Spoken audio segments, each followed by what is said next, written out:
Демократическая оппозиция Туркменистана выражает свое соболезнование родным и близким Алексея Навального. Весь свободный мир поразило наглое и жестокое убийство в исправительной колонии строгого режима ИК-3 «Полярный волк» лидера российской оппозиции Алексея Навального. Это преступление является преступлением против человечности. Руководство России, в частности режим Путина, должен понести самую суровую ответственность за убийство своих политических оппонентов.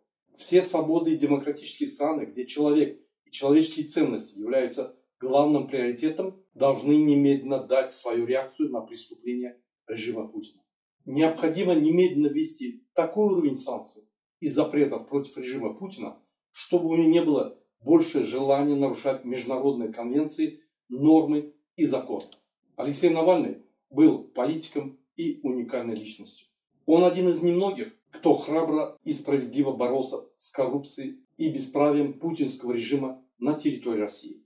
Он боролся против президента России Путина и его режима, который является самым жестоким режимом в мире. Борясь с путинским режимом на протяжении десятилетий, Алексей Навальный за свою политическую позицию был неоднократно задержан и обвинен российским преступным режимом в преступлении по надуманным статьям. За последние 2,5 года Алексей Навальный просидел более 300 дней в карцере, что является уже преступлением. Все издевательства над Алексеем Навальным и его последующим убийством путинским режимом сделано с целью запугать российский народ и показать всему миру свое жестокое и кровавое лицо. Убийство лидера российской оппозиции Алексея Навального – это невосполнимая и огромная потеря. В первую очередь для его семьи, его матери, жены, детей, его близких, а также для будущего России. Путин и путинский режим не только убили Алексея Навального, но и продолжают издеваться над его родными.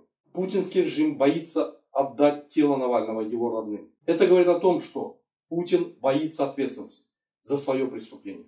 Путин не смог сломить волю Алексея Навального. Путин не смог запугать Алексея Навального.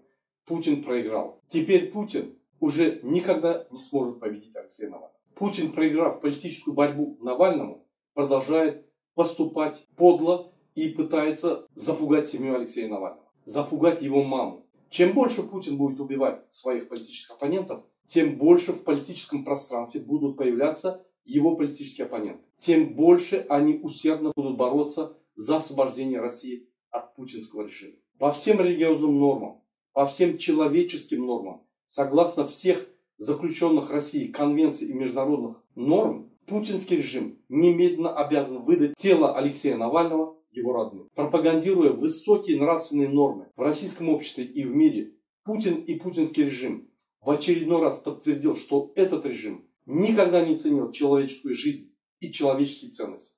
Теперь стало очевидно то, что путинский режим всегда использовал и прикрывался этими ценностями лишь для оболванивания мирового сообщества и пропаганды своего режима. Путин и его режим немедленно должны выдать тело Алексея Навального его родным. Россия и Туркменистан будут свободными.